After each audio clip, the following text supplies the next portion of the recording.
नई बहू ने बनाई पहली रसोई में दाल चावल। गौरी जल्दी जल्दी चूल्हे पर दाल चावल बना रही होती है। शुक्र है भगवान का, दाल चावल बन गए, जल्दी से दाल में तड़का लगा देती हूँ। ये कहकर गौरी जीरा, हरा धनिया, प्याज, टमाटर काटकर दाल में तड़का लगाकर बने हुए दाल चावल को बेचने ले जाने के लिए ठेले पर रखने लगती है। तभी उसका छोटा भाई राजू कहता है, दीदी, दाल चावल बन गए क्या? मुझे थोड़ा सा दाल चावल दे दो, भूख लगी है। हाँ ये ले, अब दीदी को जाने दे। फिर गौरी फुटपाथ पर आकर अपने दाल चावल का ठेला लगा लेती है। तभी सड़क से गुजर रहा सुमित नाम का एक लड़का उसके पास आता है। आओ आओ प्यारे प्यारे ग्राहकों, और खाओ गौरी के हाथों के बने गर्मा गर्म स्वादिष्ट दाल चावल। सुनिए, जरा एक प्लेट दाल चावल देंगी? ये लीजिए साहब जी। सुमित गौरी को प्यार भरी नजरों से देखते हुए दाल चावल खाता है। अरे वाह, आप तो बहुत ही स्वादिष्ट दाल चावल बनाती हैं। शुक्रिया साहब जी। प्लीज आप मुझे साहब जी मत कहिए, मेरा नाम सुमित है, आप मुझे सुमित कह सकती हैं। दाल चावल खाकर सुमित गौरी को पैसे देकर वहाँ से चला जाता है। सुमित पहला ग्राहक नहीं था जिसने गौरी के बनाए दाल चावल की तारीफ की थी। गौरी जितनी ही गरीब थी, सुमित उतने ही अमीर और बड़े घर का बेटा था। देवर जी, आ गए आप? वैसे आज कॉलेज से आने में इतनी देर क्यों लगा दी? चलिए, डिनर लग गया है, आ जाइए। पल्लवी भाभी, मुझे भूख नहीं। भूख नहीं है? ऐसे कैसे भूख नहीं? अरे रात के 8 बज रहे हैं, डिनर का टाइम हो चला है। बाहर कुछ खाया था तूने? वो माँ, रास्ते में घर आते वक्त मैंने ठेले से खरीद कर दाल चावल खाया था। देवर जी, आपने ठेले से खरीदकर दाल चावल खाए? कॉलेज की कैंटीन और रेस्टोरेंट्स पर ताला लगा था क्या? अरे आपको पता भी है, ये गरीब ठेले वाले पता नहीं कैसे सस्ते ग्रोसरी के सामान का इस्तेमाल करते हैं और कितनी गंदगी में खाना बनाते हैं। राजरानी की बहू पल्लवी बहुत ही अमीर और पैसे वाले घर से थी, इसलिए वह स्वभाव से बहुत ही घमंडी और अपने आगे गरीबों को कुछ नहीं समझती थी। मगर गरीब गौरी की सादगी पहली नजर में सुमित के दिल में उतर गई। अब सुमित गौरी को देखने के बहाने उसके ठेले पर आकर दाल चावल खाता। गौरी भी मन ही मन सुमित को चाहने लगी थी, मगर अपनी गरीबी को सोचकर वो रुक जाती। गौरी, तुमसे एक बात पूछूं? तुम ये दाल चावल का ये जो ठेला है वो क्यों लगाती हो? सुमित जी, मेरे सर पर मेरे छोटे भाई और मेरे पिता की जिम्मेदारी है। कुछ समय पहले तक पिताजी ठीक थे, मजदूरी करके घर चलाते थे, मगर अब उनसे इतनी मेहनत नहीं होती, इसलिए घर का दाना पानी चलाने के लिए मैंने दाल चावल का ठेला लगाया। गौरी की तकलीफों को देखकर सुमित ने गौरी से शादी की बात अपने परिवार में बताई। सुना आपने? सुमित क्या कह रहा है? मम्मी जी, मैं बात करती हूँ देवर जी से। हो क्या गया है आपको? शादी अपनी बराबरी के स्टेटस वालों में ही अच्छी लगती है। बस करो पल्लवी बहू, और भाग्यवान क्या हो जाएगा जो एक गरीब घर की बेटी अगर हमारे घर की बहू बन जाएगी। हमारा सुमित उसी के साथ खुश है। सुमित की खुशी के लिए उसके अमीर घर वाले रिश्ता लेकर गरीब गौरी के घर आते हैं। नमस्ते भाई साहब, मैं यशवर्धन हूँ। दरअसल मेरा बेटा सुमित और गौरी एक दूसरे को पसंद करते हैं। हम गौरी को अपने घर की बहू बनाना चाहते हैं। ये सुनकर गरीब गोपी की आंखों में खुशी के आंसू भर आते हैं। अरे, ये तो मेरी खुशकिस्मती है जो मुझ जैसे गरीब की बेटी का रिश्ता इतने बड़े अमीर घर में होने जा रहा है। मुझे ये रिश्ता मंजूर है। ये सुनकर राजरानी गौरी को शगुन की थाली देती है। तभी पल्लवी गौरी को गरीब होने का ताना मारती है। मेरी होने वाली देवरानी जी, तुम्हारी तो लॉटरी लग गई, इतने बड़े घर की बहू जो बनने जा रही हो, वरना तो किसी गरीब रमेश टाइप से ही शादी होती। गौरी पल्लवी की बातों को सुनकर सह जाती है और गोपी के गरीब होने के कारण साधारण तरीके से सुमित और गौरी की शादी हो जाती है और गौरी अपने ससुराल आ जाती है। अरे कितने सपने देखे थे मैंने अपने सुमित की शादी को लेकर, मगर बहू के पिता ने तो बेइज्जती कर दी। ना कोई महंगा बैंक्वेट हॉल बुक किया और ना ही कोई अच्छा इंतजाम किया। ऐसी गरीबों वाली सस्ती शादी तो मैंने पहली बार देखी है। ओहो मम्मी जी, अब सोचने का क्या फायदा, शादी तो हो गई। वैसे देवरानी जी, तुमने तो अपनी जिंदगी में इतना महंगा लहंगा पहली बार पहना होगा ना, क्योंकि अब तक तो गरीबी के कारण फुटपाथ पर बिकने वाले सस्ते कपड़े पहनने की ही आदत होगी। पल्लवी बातों ही बातों में गौरी को गरीबी का फिर से मजाक बनाती है, जिस कारण गौरी की आंखें छल छला जाती हैं। जिसके बाद राजरानी अपनी गरीब बहू का गृह प्रवेश कराती है। ससुराल के पहले दिन गौरी जल्दी सुबह 5 बजे उठकर पूरे घर की साफ सफाई करती है। इतने में उसकी सास राजरानी और जेठानी पल्लवी किचन में आती हैं। प्रणाम माँ जी। हाँ हाँ, ठीक है ठीक है। आज तेरा ससुराल में पहला दिन है और पहली रसोई भी, इसीलिए घर पर 21 पंडित आने वाले हैं। इसीलिए तू उनके लिए अपनी पहली रसोई में अच्छा अच्छा खाना बनाना, जिसे खाकर पंडित खुश हो जाएं। जी अच्छा माँ जी। ये कहकर पल्लवी और राजरानी किचन से चले जाते हैं। समझ में नहीं आ रहा कि अपनी पहली रसोई में ऐसा क्या बनाऊं जो कि मेरे ससुराल वाले भी खा लें और घर पर आने वाले पंडित जी भी। एक काम करती हूँ, दाल चावल बना लेती हूँ और मीठे में साबूदाने की खीर बना लूंगी और थोड़े से लड्डू भी। हाँ, यही ठीक रहेगा। ऐसा कहकर गौरी सबसे पहले साबूदाने की खीर बना लेती है और फिर जल्दी से लड्डू और दाल चावल भी बना लेती है। इतने में सारे पंडित घर पर आ जाते हैं और गौरी सभी को अपनी पहली रसोई में बनाया हुआ दाल चावल पत्तल में उनके सामने परोसती है, जिसे देखकर गौरी की अमीर सास और जेठानी उसे अलग ले जाकर कहती हैं, ये सब क्या है गौरी बहू? मैंने तुझे तेरी पहली रसोई में क्या बनाने को कहा और तूने क्या बनाया है? ये दाल चावल, ये भी कोई खाने की चीज है? मम्मी जी, मुझे तो पहले ही लगा था कि मेरी ये गरीब देवरानी कोई ना कोई गलती, कोई ना कोई गड़बड़ जरूर करेगी। और देखिए, वही हो गया। अरे हमारे घर में राशन की कमी नहीं है, तुमने पंडित जी के लिए ये सादा सा दाल चावल बनाया है, और दाल चावल बनाए तो बनाए साथ में उसे पत्तल में परोसा है। किचन में प्लेट की कमी पड़ गई थी क्या? कहीं तुम हमारे परिवार की बेइज्जती तो नहीं कराना चाहती? नहीं नहीं जेठानी जी, ऐसा मत कहिए, मेरा ऐसा कोई इरादा नहीं है। झूठी सफाई देना बंद कर।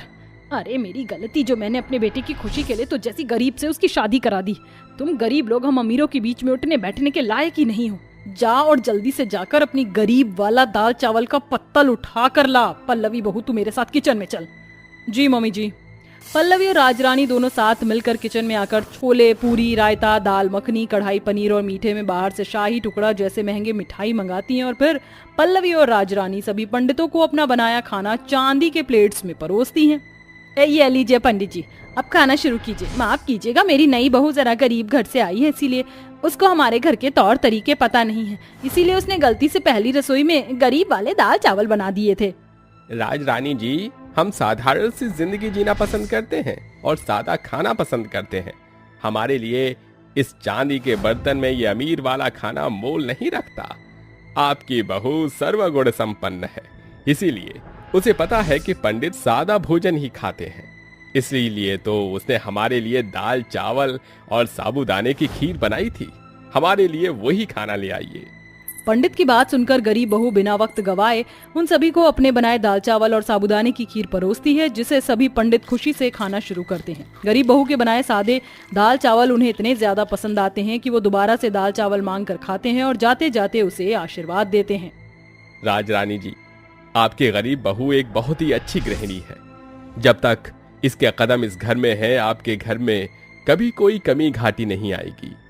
ये कहकर पंडित वहां से चले जाते हैं और राजरानी और पल्लवी अपने किए पर पछताते हुए गौरी से माफी मांगते हैं। देवरानी जी, मुझे माफ कर दो, मुझे तुमसे इस तरह से बात नहीं करनी चाहिए थी। नहीं बहू, मुझे भी माफ कर दे। तूने तो अपनी तरफ से अच्छी बहू की जिम्मेदारी निभाई थी, मगर मैंने तेरी पहली रसोई में दाल चावल देखकर तुझे जो नहीं कहना चाहिए था वो कह दिया। कोई बात नहीं माँ जी, मुझे आपके या जेठानी जी की बातों का बुरा नहीं लगा। आप मुझसे बड़ी हैं और गलती तो किसी से भी हो सकती है।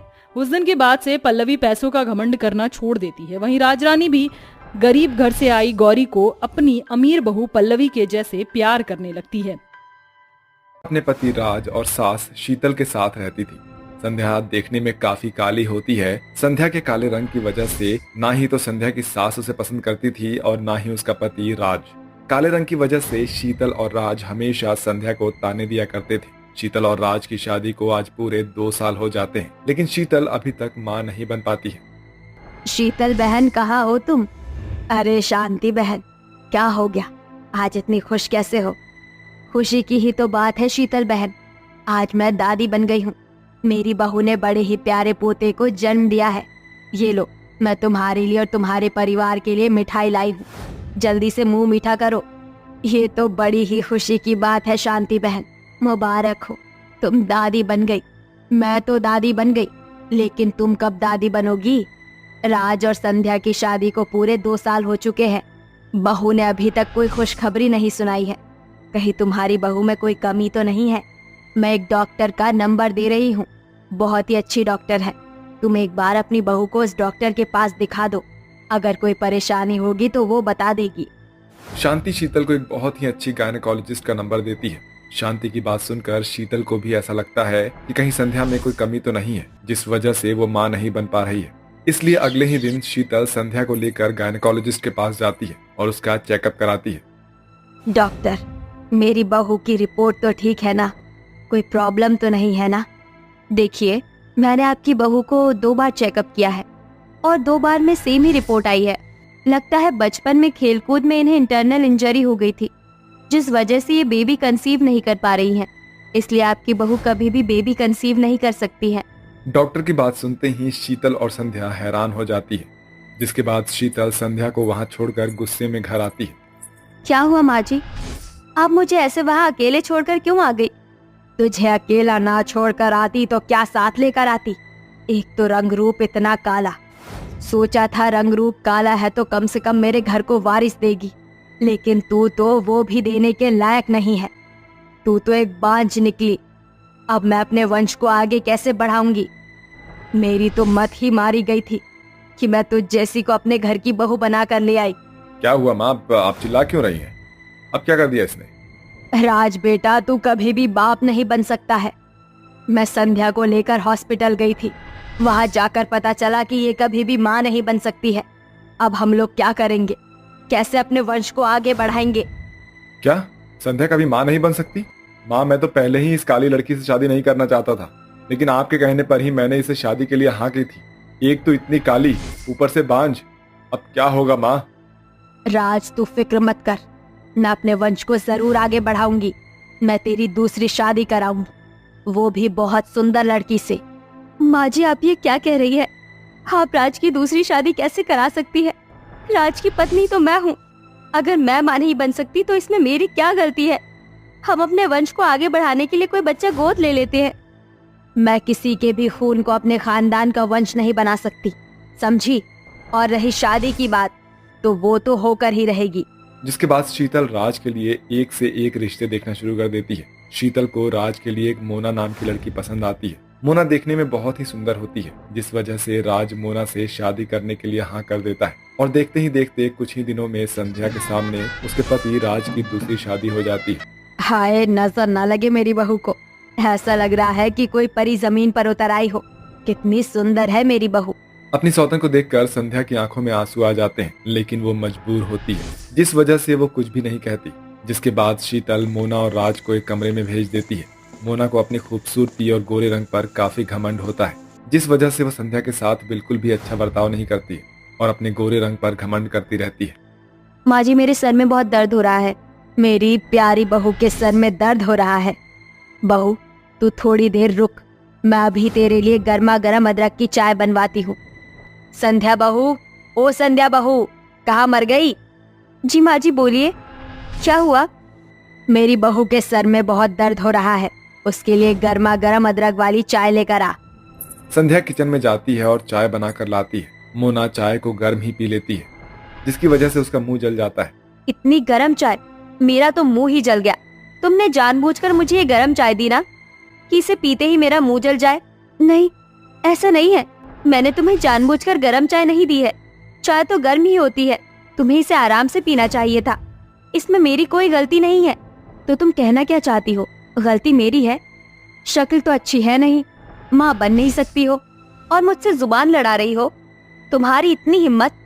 इतना कहकर मोना वो गर्म चाय का कप संध्या के ऊपर फेंक देती है, जिससे संध्या का हाथ जल जाता है। इतना सब देखकर भी शीतल को कोई फर्क नहीं पड़ता। गर्म चाय के हाथ पर गिरने से संध्या को बहुत जलन होती है और वो रोते हुए किचन में जाकर अपना हाथ धोने लगती है।